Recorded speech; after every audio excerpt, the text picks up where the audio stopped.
ನಮಸ್ತೆ. ಇವತ್ತು ತುಂಬ ಯೂನಿಕ್ ಟಾಪಿಕ್ನ ಎಕ್ಸ್ಪ್ಲೇನ್ ಮಾಡೋದಕ್ಕೆ ನಾನು ತುಂಬ ಖುಷಿಲಿದ್ದೀನಿ. ಏನಂದರೆ ಈ ರೀತಿ ಫುಲ್ಲು ಗಿಡದ ತುಂಬ ಹೂ ಬಿಟ್ಟ ನಂತರ ಸೇವಂತಿಗೆ ಗಿಡ ಒಣಗುತ್ತೆ. ಹಾಗೆ ಒಣಗಿ ಹಸಿರಾಗಿರುವಂತಹ ಕಡ್ಡಿಯನ್ನು ಕಟ್ ಮಾಡಿ ಜಸ್ಟ್ ಥ್ರೋ ಮಾಡಬೇಡಿ, ಎಸಿಬೇಡಿ, ಅದನ್ನು ಮತ್ತೆ ಗ್ರೋ ಮಾಡಬಹುದು. ನಾನಿಲ್ಲಿ ನಿಮಗೆ ಹಸಿರಾಗಿ ಚೆನ್ನಾಗಿ ಹೆಲ್ದಿಯಾಗಿರುವ ಕಟ್ಟಿಂಗ್ಸನ್ನು ಮತ್ತೆ ರೀಗ್ರೋ ಮಾಡೋದ್ರ ಬಗ್ಗೆ ತಿಳಿಸ್ತಾ ಇಲ್ಲ. ಒಣಗಿ ಬೇಡ ಅಂತ ಎಸಿತಾ ಇರುವಂತಹ ಕಡ್ಡಿಯಿಂದ, ಸೇವಂತಿಗೆ ಕಟ್ಟಿಂಗಿಂದ ಹೇಗೆ ಮತ್ತೆ ಗ್ರೋ ಮಾಡಬೇಕು ಅಂತ ಹೇಳಿ ತುಂಬ ಸೆನ್ಸಿಟಿವ್ ಮತ್ತು ಯೂನಿಕ್ ಆಗಿರುವಂತಹ ಒಂದು ಟಾಪಿಕ್ನ ಎಕ್ಸ್ಪ್ಲೈನ್ ಮಾಡ್ತಾ ಇದ್ದೀನಿ. ನಾನು ಅದನ್ನು ಗ್ರೋ ಮಾಡಿ ಸಹ ನಿಮಗೆ ತೋರಿಸ್ತಾ ಇದ್ದೀನಿ. ಈ ಮುಂಚೆ ಸಹ ಇದೇ ಥರ ಒಂದು ಬೊಕ್ಕೆಯಿಂದ ಸಿಕ್ಕಿದಂತಹ ಕಟ್ಟಿಂಗಿಂದ ಈ ಸೇವಂತಿಗೆ ಗಿಡವನ್ನು ನಾನು ಗ್ರೋ ಮಾಡಿರೋದು. ಅದು ಕೂಡ ಒಣಗಿ ಹೋಗ್ತಾ ಇದ್ದಂತಹ ಒಂದು ಬೊಕ್ಕೆ. ಆ ಬೊಕ್ಕೆಯಲ್ಲಿ ಇದ್ದಂತಹ ಕಟ್ಟಿಂಗಿಂದನೇ ನಾನು ಈ ಸೇವಂತಿಗೆ ಗಿಡವನ್ನು ಗ್ರೋ ಮಾಡಿದ್ದು. ಆ ಒಂದು ಅನುಭವದಿಂದ ಏನು ಕಲ್ತಿದ್ದೀನಿ ಅದರಿಂದ ಮತ್ತೆ ಒಣಗ್ತಾ ಇರುವಂತಹ ಸೇವಂತಿಗೆ ಗಿಡವನ್ನು ಮತ್ತೆ ಹೇಗೆ ಗ್ರೋ ಮಾಡಬೇಕು ಅಂತ ನಿಮಗೆ ತೋರಿಸ್ತಾ ಇದ್ದೀನಿ. ಇದರಿಂದ ಆ ಕಡ್ಡಿ ಚಿಗುರಿಲ್ಲ ಅಂತ ಅಂದ್ರೂ ಅದರ ಬುಡದಲ್ಲಿ ಹೊಸ ಗಿಡ ಸಹ ಬರುತ್ತೆ. ಹಾಗೆ ಮಾಡಿನೇ ನಾನು ಈ ಗಿಡವನ್ನು ಬೆಳೆಸ್ಕೊಂಡಿದ್ದು. ಅದನ್ನು ಹೇಗೆ ಬೆಳೆಸೋದು ಎಲ್ಲವನ್ನು ಈ ವಿಡಿಯೋದಲ್ಲಿ ನಿಮಗೆ ತಿಳಿಸ್ತೀನಿ. ನಮಸ್ತೆ, ನಾನು ಕೀರ್ತಿ ಚೇತನ್. ನೀವು ನೋಡ್ತಾ ಇದ್ದೀರಾ ನಿಮ್ಮ ಗಾರ್ಡನ್ ಚಾನೆಲ್ ಕೀರ್ತಿ ಚೇತನ್ ಇನ್ ಕನ್ನಡ. ಯಾವಾಗ ನಾವು ಒಂದು ಬೊಕ್ಕೆ ಅಥವಾ ಏನೋ ಒಂದು ಫ್ಲವರ್ಸ್ನ ಆಚೆಯಿಂದ ತಂದಾಗ ಅದರಲ್ಲಿ ಸ್ವಲ್ಪ ಉದ್ದದ ಕಟ್ಟಿಂಗ್ಸ್ ಇದ್ದು ಅದನ್ನು ನಾವು ಗ್ರೋ ಮಾಡೋದಕ್ಕೆ ಹೆಲ್ಪ್ ಆಗುತ್ತೆ. ಫಾರ್ ಎಕ್ಸಾಂಪಲ್, ಆಚೆಯಿಂದ ಸೇವಂತಿಗೆ ಗಿಡಗಳನ್ನು ಸೇವಂತಿಗೆ ಹೂವನ್ನು ದುಡ್ಡು ಕೊಟ್ಟು ತೊಗೊಳ್ತೀವಿ. ಅದರಲ್ಲಿ ಸ್ವಲ್ಪ ಉದ್ದದ ಕಡ್ಡಿ ಇತ್ತು ಅಂತಂದರೆ, ಒಂದು ಕಟ್ಟಿಂಗ್ ಏನಾದರೂ ಸ್ವಲ್ಪ ಉದ್ದ ಇತ್ತು ಅಂದರೆ ಅದನ್ನು ಹೇಗೆ ಗ್ರೋ ಮಾಡಬಹುದು? ಅದು ಆಲ್ರೆಡಿ ಕಟ್ ಮಾಡಿ ಒಂದೆರಡು ದಿನ ಆಗಿರುತ್ತೆ, ಆದ್ರೂ ಸಹ ಅದನ್ನು ಹೇಗೆ ಗ್ರೋ ಮಾಡಬಹುದು ಅಂತ ಹೇಳಿ ತುಂಬ ಒಂದು ಒಳ್ಳೆಯ ವಿಷಯವನ್ನು ಇವತ್ತು ನಿಮಗೆ ತಿಳಿಸ್ತಾ ಇದ್ದೀನಿ. ಮಿಸ್ ಮಾಡದೆ ಕೊನೆ ತನಕ ಈ ವಿಡಿಯೋನ ನೋಡಿ. ನಿಮಗೆ ಈ ಇನ್ಫಾರ್ಮೇಷನ್ ನಿಜವಾಗ್ಲೂ ಹೆಲ್ಪ್ಫುಲ್ ಆಗುತ್ತೆ. ಹಾಗೆಯೇ ನಮ್ಮ ಚಾನೆಲ್ನಲ್ಲಿ ನೆಕ್ಸ್ಟ್ ಬರುವಂತಹ ವಿಡಿಯೋ ಕೂಡ ತುಂಬ ಯೂನಿಕ್ ಆಗಿದೆ. ಸೇವಂತಿಗೆ ಗಿಡವನ್ನು ಎಲೆಯಿಂದ, ಕೇವಲ ಎಲೆಯಿಂದ ಹೇಗೆ ಬೆಳೆಸಬಹುದು ಅನ್ನೋದನ್ನು ವಿತ್ ಅಪ್ಡೇಟ್ ನಿಮಗೆ ತೋರಿಸ್ತಾ ಇದ್ದೀನಿ. ಸೊ ಆ ಟಾಪಿಕ್ನ ಮಿಸ್ ಮಾಡ್ಕೋಬಾರ್ದು ಅಂತ ಅಂದರೆ ಈಗಲೇ ಚಾನೆಲ್ನ ಸಬ್ಸ್ಕ್ರೈಬ್ ಮಾಡ್ಕೊಳ್ಳಿ. ಇದೇ ಥರ ನಿಮಗೆ ಗಾರ್ಡನ್ ರಿಲೇಟೆಡ್ ತುಂಬಾ ಕಂಟೆಂಟ್ಗಳು ಬರ್ತಾ ಇರುತ್ತೆ, ಸಿಗ್ತಾ ಇರುತ್ತೆ. ಇನ್ನೊಂದು ವಿಷಯ, ತುಂಬ ಜನ ನನಗೆ ನಿಮ್ಮ ವೀಡಿಯೋಸ್ ತುಂಬ ಹೆಲ್ಪ್ಫುಲ್ ಆಗಿದೆ, ಆದರೆ ನಮಗೆ ನೋಟಿಫಿಕೇಷನೇ ಬರ್ತಾ ಇಲ್ಲ ನೀವು ವಿಡಿಯೋ ಹಾಕಿದಾಗ ಅಂತ ಕೇಳ್ತಾ ಇದ್ದೀರಾ. ನೋಡಿ, ನೀವೊಂದು ಮಿಸ್ಟೇಕ್ ಮಾಡಿರ್ತೀರ. ಏನಂದರೆ, ನೀವು ಅಲ್ಲಿ ಸಬ್ಸ್ಕ್ರೈಬ್ ಮಾಡ್ಕೊಂಡವರು ಬೆಲ್ ಐಕನಲ್ಲಿ ಆಲ್ ಅಂತ ಸೆಲೆಕ್ಟ್ ಮಾಡ್ಕೋಬೇಕು. ಹಾಗೆ ಸೆಲೆಕ್ಟ್ ಮಾಡ್ಕೊಂಡಿಲ್ಲ ಅಂತಂದರೆ ನಿಮಗೆ ನಾನು ಹಾಕುವಂತಹ ವೀಡಿಯೋಸ್ಗಳ ನೋಟಿಫಿಕೇಷನ್ ಬರೋದಿಲ್ಲ. ಸೊ ಬೆಲ್ ಐಕನ್ನ ಸೆಲೆಕ್ಟ್ ಮಾಡಿಕೊಂಡು ಅಲ್ಲಿ ಆಲ್ ಅಂತ ಸೆಲೆಕ್ಟ್ ಮಾಡ್ಕೊಳ್ಳಿ. ಓಕೆ, ಬನ್ನಿ ಪಟಪಟ ಅಂತ ಟಾಪಿಕ್ಗೆ ಬಂದುಬಿಡೋಣ. ಈ ರೀತಿ ಇಷ್ಟು ಚೆಂದ ಹೂ ಬಿಟ್ಟಿದ್ದಂತಹ ನಮ್ಮ ಸೇವಂತಿಗೆ ಗಿಡಗಳು ಒಂದು ಸ್ವಲ್ಪ ನಾನು ಪೂಜೆ ಕುಯ್ಕೊಂಡೆ. ಇನ್ನು ಸ್ವಲ್ಪ ಆ ಹೂವನ್ನು ನೋಡೋದಕ್ಕೆ ಚೆನ್ನಾಗಿತ್ತು, ಹಾಗಾಗಿ ಗಿಡದಲ್ಲಿ ಹಾಗೆ ಬಿಟ್ಟಿದ್ದೆ. ಆನಂತರ ಆ ಹೂವೆಲ್ಲ ಬಾಡಿ ಹೋಯಿತು. ಒಂದು ಸರ್ತಿ ಒಂದು ರೆಂಬೆನಲ್ಲಿ ಹೂ ಬಿಡ್ತು ಅಂದರೆ ಮತ್ತೆ ಅದೇ ರೆಂಬೆನಲ್ಲಿ ಹೂ ಬಿಡೋದಿಲ್ಲ. ಸೊ ನಾವು ಅವಾಗ ಏನು ಮಾಡಬೇಕು, ಅದನ್ನು ಕಟ್ ಮಾಡಬೇಕು. ಈ ಹಿಂದಿನ ವಿಡಿಯೋದಲ್ಲಿ ನಾನು ನಿಮಗೆ ಒಂದು ಸರ್ತಿ ಹೂ ಬಿಟ್ಟು ಒಣಗಿದ ಸೇವಂತಿಗೆ ಗಿಡವನ್ನು ಮತ್ತೆ ಚಿಗುರಿಸಿ ಹೇಗೆ ಹೂ ಪಡಿಬೇಕು ಅನ್ನೋ ವಿಡಿಯೋದಲ್ಲಿ ಇದನ್ನು ಕಟ್ ಹೇಗೆ ಮಾಡಬೇಕು ಅನ್ನೋದನ್ನು ತಿಳಿಸಿದ್ದೆ ಅಲ್ವಾ. ಹಾಗೆ ಇದೇ ಸೇವಂತಿಗೆ ಗಿಡ ನೋಡಿ, ಫುಲ್ ಹೂ ಬಿಟ್ಟು ಒಣಗಿ ಈ ಥರ ಆಗಿತ್ತು. ಇದನ್ನು ನಾನಿವಾಗ ಆ ವಿಡಿಯೋದಲ್ಲಿ ನಿಮಗೆ ತೋರಿಸುವಾಗಲೇ ನಾನು ಕಟ್ ಮಾಡಿದ್ದೆ. ಅಂತಂದರೆ ಹೂವಿನಿಂದ ಸುಮಾರು ಒಂದು 2-3 ಎಲೆ ಬಿಟ್ಟು ಕೆಳಗಡೆ ಕಟ್ ಮಾಡಬೇಕು. ಒಂದು 2-3 ಇಂಚಾದರೂ ಇರಬೇಕು, ಅಷ್ಟು ಕೆಳಗಡೆ ಕಟ್ ಮಾಡಬೇಕು. ಹೀಗೆ ಕಟ್ ಮಾಡಿ ತೆಗೆಯೋದ್ರಿಂದ ಆ ಗಿಡದಲ್ಲಿ, ಅಂದರೆ ಮತ್ತೆ ಈಗ ಕಟ್ ಮಾಡಿ ತೆಗೆದಿದ್ದೀವಲ್ಲ, ಆ ಗಿಡದಲ್ಲಿ ಮತ್ತೆ ಹೊಸ ಚಿಗುರು ಬರುತ್ತೆ. ಹೊಸ ಚಿಗುರು ಬಂದು ಆ ಚಿಗುರುಗಳಲ್ಲಿ ಮೊಗ್ಗಾಗುತ್ತೆ. ಅದಕ್ಕೆ ಬೇಕಾಗಿರುವಂತಹ ಲಿಕ್ವಿಡ್ಗಳನ್ನು ನಾವು ಕೊಡ್ತೀವಿ. ಅದ್ರ ಬಗ್ಗೆ ಟಾಪಿಕ್ ಈ ವಿಡಿಯೋದ ಕೊನೆಯಲ್ಲಿ ಕೂಡ ನಾನು ಲಿಂಕನ್ನು ಶೇರ್ ಮಾಡಿರ್ತೀನಿ. ಆ ವಿಡಿಯೋದಲ್ಲಿ ನಿಮಗೆ ಸೇವಂತಿಗೆ ಗಿಡ ಒಂದು ಸರ್ತಿ ಹೂ ಬಿಟ್ಟ ನಂತರ ಮತ್ತೆ ಅದನ್ನು ಹೇಗೆ ಚಿಗುರಿಸಿ ಹೆಚ್ಚು ಹೂ ಬಿಡುವಂತೆ ಮಾಡಬೇಕು ಅನ್ನುವಂತಹ ಪೂರ್ತಿ ಕಂಟೆಂಟ್ ಆ ವಿಡಿಯೋದಲ್ಲಿ ಇರುತ್ತೆ. ಸೊ ನಾನು ಅದನ್ನಿಲ್ಲೇನು ಎಕ್ಸ್ಪ್ಲೇನ್ ಮಾಡೋದಕ್ಕೆ ಹೋಗೋದಿಲ್ಲ. ಅದರ ಲಿಂಕನ್ನು ಈ ವಿಡಿಯೋದ ಕೊನೆಯಲ್ಲಿ ಕೊಟ್ಟಿರ್ತೀನಿ. ಹೀಗೆ ನಾನಿಲ್ಲಿ ಹೀಗೆಲ್ಲ ಕಟ್ ಮಾಡ್ಕೊಂಡಿದ್ನಲ್ಲ, ಹೀಗೆ ಕಟ್ ಮಾಡ್ಕೊಂಡಿದ್ದ ಕಟ್ಟಿಂಗ್ಸನ್ನು ನನಗೆ ಎಸೆಯೋದಕ್ಕೆ ಮನಸ್ಸಾಗಲಿಲ್ಲ. ಅದು ಸ್ವಲ್ಪ ಗ್ರೀನ್ ಆಗಿತ್ತು, ಡಲ್ಲಾಗಿತ್ತು, ಅನ್ಹೆಲ್ದಿ ಆಗಿತ್ತು, ಒಣಗ್ತಾ ಬಂದಿತ್ತು. ಆದರೆ ಅದು ಇನ್ನೂ ಜೀವಂತ ಇತ್ತು, ಗ್ರೀನ್ ಆಗಿತ್ತು. ಹಾಗಾಗಿ ನನಗದನ್ನು ಎಸೆಯೋದಕ್ಕೆ ಮನಸ್ಸಾಗಲಿಲ್ಲ. ಸೊ ನಾನು ಯಾಕೆ ಇದನ್ನು ಮತ್ತೆ ಬೆಳೆಯೋದಕ್ಕೆ ಟ್ರೈ ಮಾಡಬಾರ್ದು ಅಂತ ಹೇಳಿ ಒಂದು ಕಾನ್ಸೆಪ್ಟ್ ತಲೆಗೆ ಬಂತು. ಸೊ ಹಾಗಾಗಿ ಈ ರೀತಿ ಕಟ್ ಮಾಡಿ ಇಟ್ಕೊಂಡಿದ್ದಂತಹ ಕಟ್ಟಿಂಗ್ಸನ್ನು ಮತ್ತೆ ರೀಗ್ರೋ ಮಾಡೋದಕ್ಕೆ ಪ್ರಯತ್ನ ಪಟ್ಟೆ. ಎಸ್, ಅದರಲ್ಲಿ ಸಕ್ಸಸ್ ಕೂಡ ಸಿಗ್ತಾ ಇದೆ. ಅದನ್ನು ನಿಮಗೆ ನಾನು ತೋರಿಸ್ತೀನಿ. ಓಕೆ, ಸುಮಾರು 4-5 ಗಿಡದಲ್ಲಿ ನಾನು ಇದೇ ಥರ ಹೂ ಒಣಗಿದ ನಂತರ ಕೆಳಗಿನ 1-2-3 ಇಂಚ್ ಕೆಳಗೇ ಕಟ್ ಮಾಡಿ ಇಟ್ಕೊಂಡಿದ್ದಂತಹ ಎಲ್ಲ ಕಟ್ಟಿಂಗ್ಸನ್ನು ಈ ರೀತಿ ಒಟ್ಟು ಮಾಡಿ ಇಟ್ಕೊಂಡಿದ್ದೆ. ಆ್ಯಕ್ಚುಲಿ ಇದು ಹಿಂದಿನ ದಿನ ಕಟ್ ಮಾಡಿದ್ದು. ನನಗೆ ಆಗ ನಡೋದಕ್ಕೆ ಟೈಮ್ ಆಗಲಿಲ್ಲ. ಹಾಗಾಗಿ ಅದನ್ನು ಒಂದು ಬ್ಯಾಗ್ಗೆ ಹಾಕಿ ತಂಪಾಗಿರುವ ಪ್ಲೇಸ್ನಲ್ಲಿ ಇಟ್ಟಿದ್ದೆ. ನೆಕ್ಸ್ಟ್ ಡೇ ಮಾರ್ನಿಂಗ್ ನಾನು ಅದನ್ನು ಪ್ಲ್ಯಾಂಟ್ ಮಾಡ್ತಾ ಇದ್ದೀನಿ. ಸೊ ನಾನೇನು ಮಾಡ್ತಾಯಿದ್ದೀನಿ, ಫಸ್ಟು ಅದರಲ್ಲಿರುವಂತಹ ಒಣ ಹೂಗಳನ್ನೆಲ್ಲ ಕಟ್ ಮಾಡಿ ತೆಗಿತೀನಿ.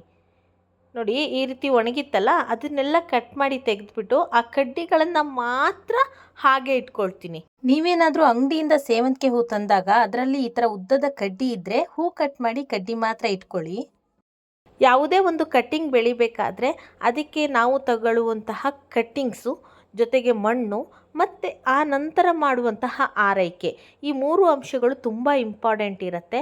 ಆದರೆ ನಾನಿಲ್ಲಿ ಕಟ್ಟಿಂಗ್ಸನ್ನು ತಗೊಳ್ತಾ ಇರೋದು ನಾಟ್ ಸೋ ಹೆಲ್ದಿ ಕಟ್ಟಿಂಗ್ಸ್, ಎಲ್ಲ ಒಣಗ್ತಾ ಬಂದಿದ್ದಂತಹ ಕಟ್ಟಿಂಗ್ಸ್. ಆದರೆ ಸೇವಂತಿಗೆ ಗಿಡನ ಕಟ್ಟಿಂಗ್ಸಿಂದ ತುಂಬ ಸುಲಭದಲ್ಲಿ ಗ್ರೋ ಮಾಡಬಹುದು.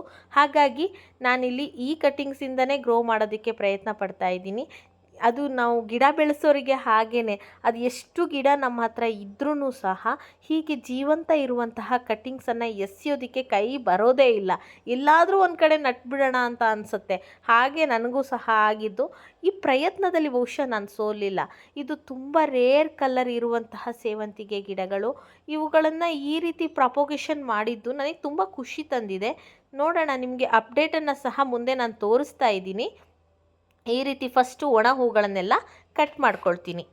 ಓಕೆ, ನೆಕ್ಸ್ಟು ನಾನಿಲ್ಲಿ ಒಂದು ಚಿಕ್ಕ ಪಾಟ್ನಲ್ಲಿ ಕಾಲು ಭಾಗ ಅಷ್ಟೇ ಮಣ್ಣು ತಗೊಂಡಿದ್ದೀನಿ. ಆಮೇಲೆ ಅದಕ್ಕೇ ಒಂದು ಚಿಕ್ಕ ಪಾಟ್ನಲ್ಲಿ ಕಾಲು ಭಾಗ ಮಣ್ಣು, 1 ಪಾರ್ಟ್ ಫುಲ್ಲು ಕೋಕೋಪೀಟನ್ನು ತೊಗೊಂಡಿದ್ದೀನಿ.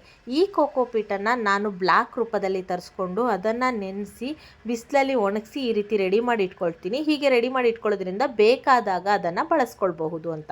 ಇದೊಂದು ವೇಸ್ಟ್ ಆಯಿಲ್ ಕ್ಯಾನ್, ಪ್ಲಾಂಟ್ಗೋಸ್ಕರ ಅಂತ ಕಟ್ ಮಾಡಿ ಬಳಸ್ತಾ ಇರೋದು. ನಾನಿಲ್ಲಿ ನಿಮಗೊಂದು ವಿಷಯನ ತಿಳಿಸ್ಬೇಕು. ಏನಂದರೆ, ನಾನು ವಿಡಿಯೋ ಮಾಡ್ತಾ ಇದ್ದೀನಿ ಅನ್ನುವ ಕಾರಣಕ್ಕೋಸ್ಕರ ಏನೋ ಆಡಂಬರವಾಗಿ ಕಾಸ್ಟ್ಲಿ ಪಾಟ್ಗಳನ್ನು ಅಥವಾ ನಾನು ಅಲ್ಲದೇ ಇರೋದನ್ನು ನಿಮ್ಮ ಹತ್ರ ನಾನು ತೋರಿಸ್ಕೊಳ್ಳೋದಕ್ಕೆ ನನಗಿಷ್ಟ ಇಲ್ಲ. ನಾನು ಯಾವ ರೀತಿ ಗಿಡಗಳನ್ನು ಬೆಳೆಸ್ತಾ ಇದ್ದೀನಿ, ಹೇಗಿದೆ ಅದನ್ನೇ ತೋರಿಸ್ತಾ ಇದ್ದೀನಿ. ನಾನಿಲ್ಲಿ ಹಳೆಯ ಎಸಿತಾ ಇದ್ದಂತಹ ಒಂದು ಆಯಿಲ್ನ ಕ್ಯಾನನ್ನು ಕಟ್ ಮಾಡಿ ಅದರಲ್ಲಿ ಗ್ರೋ ಮಾಡ್ತಾ ಇದ್ದೀನಿ. ಸೊ ಅದನ್ನೇ ನಿಮಗೆ ತೋರಿಸ್ತಾ ಇದ್ದೀನಿ. ಯಾವುದೇ ರೀತಿ ಆಡಂಬರ ಇಲ್ಲ ಅಷ್ಟೇ. ನನಗಿಲ್ಲಿ ಮುಖ್ಯವಾಗಿರೋದು ಗಿಡವನ್ನು ಬೆಳೆಸೋದೇ ಹೊರತು ಆಡಂಬರವಾಗಿ ಯಾವುದೋ ಪಾಟನ್ನು ಶೋ ಆಫ್ ಮಾಡೋದಲ್ಲ. ಹಾಗಾಗಿ ನಾನಿಲ್ಲಿ ಏನು ಮಾಡ್ತಾ ಇದ್ದೀನೋ ಅದನ್ನೇ ಸರಳವಾಗಿ ಸಹಜವಾಗಿ ನಿಮಗೆ ತೋರಿಸ್ತಾ ಇದ್ದೀನಿ ಅಷ್ಟೇ. ಇದನ್ನು ನೀವು ಆಕ್ಸೆಪ್ಟ್ ಮಾಡ್ಕೊಳ್ತೀರಾ ಅಂತ ಅಂದ್ಕೊಳ್ತೀನಿ. ಯಾಕಂದರೆ ತುಂಬ ಚೆನ್ನಾಗಿಲ್ಲ ಪಾಟು ಹಾಗೆ ಹೀಗೆ ಅಂತ ಅನ್ನಿಸ್ಬಾರ್ದಲ್ಲ, ಅದಕ್ಕೋಸ್ಕರ ಇದನ್ನು ತಿಳಿಸಿದೆ ಅಷ್ಟೇ. ಈ ರೀತಿ ಅದಕ್ಕೆ ನೀರು ಹಾಕ್ಕೊಳ್ತೀನಿ. ಫಸ್ಟಿಗೆ ನಾನಿಲ್ಲಿ ತೊಗೊಂಡಿರೋದು ಕೇವಲ ಮಣ್ಣು ಮತ್ತು ಕೋಕೋಪೀಟ್ ಅಷ್ಟೇ. ಫುಲ್ ನೀರು ಹಾಕ್ಕೊಂಡ್ಬಿಡ್ತೀನಿ. ಇದನ್ನು ಮತ್ತೆ ಇದಕ್ಕೆ ನಾನು ಈ ಕಟ್ಟಿಂಗ್ಸನ್ನು ಗ್ರೋ ಮಾಡೋದಕ್ಕೆ ನಾನಿಲ್ಲಿ ಯಾವುದೇ ರೂಟಿಂಗ್ ಹಾರ್ಮೋನ್ ಆಗಲಿ, ಆಲೋವೆರಾ ಆಗಲಿ, ಹನಿ ಆಗಲಿ ಏನನ್ನೂ ಬಳಸ್ತಾ ಇಲ್ಲ. ಜಸ್ಟ್ ಅದನ್ನು ಹಾಗೆಯೇ ಪ್ಲ್ಯಾಂಟ್ ಮಾಡ್ತಾಯಿದ್ದೀನಿ. ಯಾಕಂದರೆ ನನ್ನ ತಲೆಯಲ್ಲಿ ಇದ್ದಿದ್ದು ಇದು ಗ್ರೋ ಆಗಬೇಕು ಅಂತ ಅಂದರೆ ತೀರಾ ಸಹಜವಾಗಿ ಹೇಗೆ ಬೆಳೆಸೋದಕ್ಕೆ ಸಾಧ್ಯ ಇದೆ ಆ ರೀತಿ ಟ್ರೈ ಮಾಡಿ ನೋಡೋಣ. ಹಾಗೆ ನನಗೆ ಆಚೆ ಎಸೆಯೋದಕ್ಕೆ ಮನಸ್ಸಾಗಲಿಲ್ಲ, ಟ್ರೈ ಮಾಡಿ ನೋಡೋಣ ಅಂತ ಅಷ್ಟೇ. ಅದಕ್ಕೋಸ್ಕರ ಒಂದೊಳ್ಳೆ ಪಾಟಿಂಗ್ ಮಿಕ್ಸನ್ನು ಟ್ರೈ ಮಾಡಿ ನಾನು ಹೀಗೆ ಅದನ್ನು ನಡ್ತಾ ಇದ್ದೀನಿ. ಎಷ್ಟು ಕಟ್ಟಿಂಗ್ಸ್ ಇತ್ತು ಅಷ್ಟೂ ಸಹ ಇದೇ ಪಾಟಿಂಗ್ ಮಿಕ್ಸಲ್ಲಿ ನಡ್ತಾ ಇದ್ದೀನಿ ಒಟ್ಟಿಗೆ. ಓಕೆ, ಅಷ್ಟನ್ನು ನಟ್ಟಿದ್ದಾದಮೇಲೆ ಸ್ಪ್ರೇ ಬಾಟಲ್ ತೊಗೊಂಡು ಎಲೆಗಳಿಗೆ ಮಣ್ಣಿಗೆ ಪೂರ್ತಿಯಾಗಿ ಸ್ಪ್ರೇ ಮಾಡ್ತೀನಿ. ತುಂಬ ಜಾಸ್ತಿನೇ ಸ್ಪ್ರೇ ಮಾಡಿದೆ. ಆ ಎಲೆ ಎಲ್ಲ ಒಂಚೂರು ಚೇತರಿಸ್ಕೊಳ್ಳಿ, ತಂಪಾಗಲಿ ಅಂತ ಹೇಳಿ, ಆ ಒಂದು ಶಾಕಿಂದ ಅದು ರಿಕವರ್ ಆಗಲಿ ಅಂತ ಹೇಳಿ ನಾನಿಲ್ಲಿ ಅರ್ಧ ಲೀಟ್ರು ನೀರಿಗೆ 2 ml ಸೀವೀಡ್ ಎಕ್ಸ್ಟ್ರಾಕ್ಟನ್ನು ಹಾಕಿ ಆ ನೀರನ್ನು ಈ ಪ್ಲಾಂಟಿಗೆ ಹಾಕಿದ್ದೀನಿ. ಇದು ಶಾಕಿಂದ ಗಿಡವನ್ನು ಸಂರಕ್ಷಿಸೋದ್ರ ಜೊತೆಗೆ ಬೇರಿನ ಬೆಳವಣಿಗೆಯನ್ನು ಪ್ರಮೋಟ್ ಮಾಡುತ್ತೆ. ಹಾಗಾಗಿ ಅರ್ಧ ಲೀಟರ್ ನೀರಿಗೆ 2 ml ನಷ್ಟು ನಾನು ಈ ಸೀವೀಡ್ ಲಿಕ್ವಿಡನ್ನು ಬಳಸಿದ್ದೀನಿ. ನನ್ನ ಎಕ್ಸ್ಪರ್ಟ್ ಗಾರ್ಡನ್ ಫ್ರೆಂಡ್ ಒಬ್ಬರು ನನಗೆ ಕೊಟ್ಟಂತಹ ಒಂದೊಳ್ಳೆ ವರ ಅಂದರೆ ಸೀವೀಡ್ ಎಕ್ಸ್ಟ್ರಾಕ್ಟ್ ಅಂತ ಹೇಳಿ ನಾನು ಭಾವಿಸ್ತೀನಿ. ಯಾಕಂದರೆ ಗಾರ್ಡನ್ಗೆ ಇದೊಂದು ವರ ಇದ್ದ ಹಾಗೆ, ಪ್ರತಿಯೊಂದು ಗಾರ್ಡನಲ್ಲಿ ಇರಬೇಕಾಗಿದ್ದಂತಹ ಲಿಕ್ವಿಡ್ ಇದು. ನಾನು ಇದನ್ನು ಮುಂಚೆ ಬಳಸ್ತಾ ಇರಲಿಲ್ಲ, ಆದರೆ ಈ ಲಿಕ್ವಿಡನ್ನು ಬಳಸೋಕ್ಕೆ ಸ್ಟಾರ್ಟ್ ಮಾಡಿದ ಮೇಲೆ ನನ್ನ ಗಾರ್ಡನಲ್ಲಿ ತುಂಬಾ ಡಿಫ್ರೆನ್ಸ್ ಆಗಿದೆ. ಇದನ್ನು ನಾನೀಗ ಗಿಡಗಳಿಗೆ ಕೊಡ್ತಾ ಇದ್ದೀನಿ. ಸೀವೀಡ್ ಎಕ್ಸ್ಟ್ರಾಕ್ಟ್ ಬೇಕಾದರೂ ಆನ್ಲೈನಲ್ಲಿ ತರಿಸ್ಕೊಳ್ಬಹುದು. ನಾನು ಅದರ ಲಿಂಕನ್ನು ಇಲ್ಲಿ ಕೆಳಗೆ ಕೊಟ್ಟಿರ್ತೀನಿ. ಇದನ್ನು ತುಂಬ ನೆರಳಿರುವ ಪ್ಲೇಸ್ನಲ್ಲಿ ಇಡಬೇಕು, ಬೆಳಕು ಚೆನ್ನಾಗಿ ಬೀಳಬೇಕು, ಆದರೆ ಡೈರೆಕ್ಟು ಹಾರ್ಶ್ ಬಿಸಿಲು ಬೀಳಬಾರ್ದು ಅಂಥ ಪ್ಲೇಸ್ನಲ್ಲಿ ಇಡಬೇಕು. ಈ ಹಿಂದೆ ಸಹ ನಾನು ಒಂದು ಬೊಕ್ಕೆಯಿಂದ ಸಿಕ್ಕಿದಂತಹ ಸೇವಂತಿಗೆ ಕಟ್ಟಿಂಗನ್ನು ಇದೇ ಥರ ನೆಟ್ಬಿಟ್ಟು ಅದರಲ್ಲಿ ಸಹ ಗ್ರೋ ಮಾಡಿದ್ದೆ. 15 ಡೇಸ್ ನಂತರದ ಅಪ್ಡೇಟ್ ಇದು. ನೋಡಿ, ಈ ರೀತಿ ಕೆಲವು ಎಲೆಗಳು ಒಣಗಿ ಹೋಗಿದೆ, ಇನ್ನು ಕೆಲವು ಚಿಗುರುತ್ತಾ ಇದೆ. ಎಲೆಯ ತುದಿಯಲ್ಲಿ ಹೊಸ ಚಿಗುರು ಬರೋದಕ್ಕೆ ರೆಡಿ ಆಗ್ತಾ ಇರೋದು ಸಹ ಕಾಣಿಸ್ತಾ ಇದೆ. ವಿಡಿಯೋದಲ್ಲಿ ನಿಮಗೆ ಕಾಣಿಸ್ತಾ ಇದೆಯೋ ಇಲ್ವೋ ಕರೆಕ್ಟಾಗಿ ಗೊತ್ತಾಗ್ತಾ ಇಲ್ಲ, ಬಟ್ ನಮಗೆ ಇಲ್ಲಿ ಗೊತ್ತಾಗ್ತಾ ಇದೆ. ಒಂದೊಂದು ಸರ್ತಿ ಏನಾಗುತ್ತೆ ಅಂದರೆ, ಈ ರೀತಿ ಹೊಸ ಚಿಗುರು ಬಂದಿದ್ರೂ ಸಹ ಕೆಳಗೆ ಬೇರು ಬಂದಿರೋದಿಲ್ಲ. ಕೆಳಗಡೆ ಬೇರು ಬಂದ ನಂತರ ಅದರ ಬುಡದಿಂದ ಮತ್ತೆ ಹೊಸ ಗಿಡ ಬರುತ್ತೆ. ಆ ಬೇರಿನಿಂದ ಹೊಸ ಗಿಡ ಬರುತ್ತೆ, ಅದನ್ನು ಕಟ್ ಮಾಡಿ ಬೆಳೆಸಬಹುದು. ನೀವೇನು ನೋಡ್ತಾ ಇದ್ದೀರಲ್ಲ, ಇದೇ ತರಹ ಒಂದು ಬೊಕ್ಕೆಯಲ್ಲಿ ಸಿಕ್ಕಿದಂತಹ ಕಟ್ಟಿಂಗಿಂದ ನಾನು ಬೆಳೆಸಿರೋದು. ಆ ಗಿಡಕ್ಕೆ ಏನು ಕಟ್ಟಿಂಗ್ ನಟ್ಟಿರ್ತೀವಲ್ಲ, ಆ ಗಿಡಕ್ಕೆ ಬೇರು ಬಂದು ಅದರಿಂದ ಮತ್ತೆ ಹೊಸ ಚಿಗುರು ಬಂದು ಅದರಲ್ಲಿ ಹೊಸ ಗಿಡ ಬರುತ್ತೆ. ಆ ಗಿಡವನ್ನು ಬೆಳೆಸ್ಕೊಂಡು ನಾನು ಈ ಗಿಡವನ್ನು ಮಾಡ್ಕೊಂಡಿರೋದು. ತುಂಬ ರೇರ್ ಕಲರ್ ಇದು, ಈಗಲೂ ಸಹ ನನ್ನ ಹತ್ರ ಇದೆ. ಇದೇ ಎಕ್ಸ್ಪೀರಿಯನ್ಸ್ನ ಆಧಾರವಾಗಿಟ್ಕೊಂಡು ನಾನು ಈ ಸರ್ತಿ ಮತ್ತೆ ಈ ಕಟ್ಟಿಂಗ್ಸನ್ನು ಗ್ರೋ ಮಾಡಿರೋದು. ಇನ್ನು 1 ತಿಂಗಳ ನಂತರ ಇದರಲ್ಲಿ ಯಾವ ರೀತಿ ಗ್ರೋ ಆಗುತ್ತೆ, ಬೇರು ಬರುತ್ತಾ ಅಥವಾ ಹೊಸ ಗಿಡಗಳು ಬರುತ್ತಾ, ಏನು ಎಲ್ಲವನ್ನು ಸಹ ನಿಮಗೆ ಅಪ್ಡೇಟ್ ಮಾಡಿ ತಿಳಿಸ್ತೀನಿ. ಚಾನೆಲ್ನ ಸಬ್ಸ್ಕ್ರೈಬ್ ಮಾಡ್ಕೊಂಡಿರಿ.